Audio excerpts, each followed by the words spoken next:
Podíváme se na to, jak nahrát do aplikace Little Reader obrázky se slovy. Jako první doporučuji vytvořit si galerii obrázků. Já už tady nějakou mám. Složky na písmenka, obrázky od O, E a tak dále. Ty obrázky do galerii jsem nasdílel na stránkách iSchool.cz v sekci Choiceboard Creator, myslím.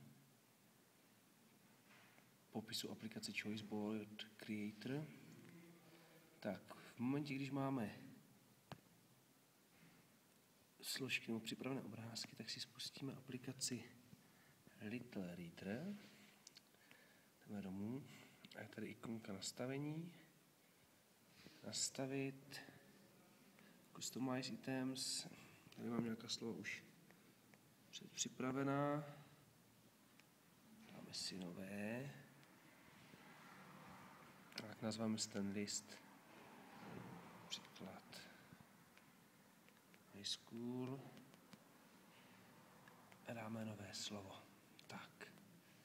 Slovo například o sel. Napíšeme ho tady. Tady vybereme obrázek. Buď můžeme vytvořit nové, anebo vybrat existující.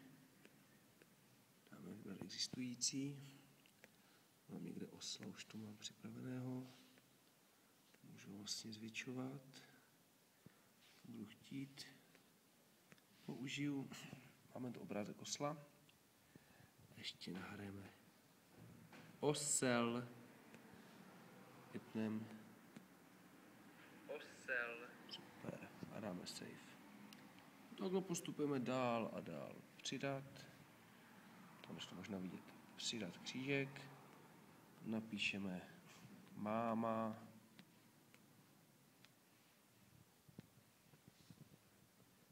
Dáme fotku.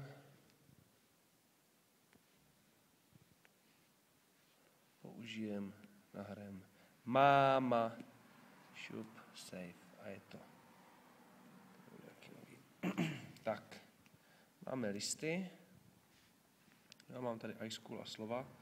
Vybereme, že chceme jenom ty moje. Minimum dáme 2, maximum taky 2. Tady se nastavuje počet listů vlastně na stránce. Back a dáme play. Máme tady osel. Osel. Nahráno. Máma. Máma. Tak, je to tam. Next. Bude se nám pořád třeba osel máma. A nebo dáme všechny do toho, ještě i ty ostatní. Máme 2 a stavíme si až 6.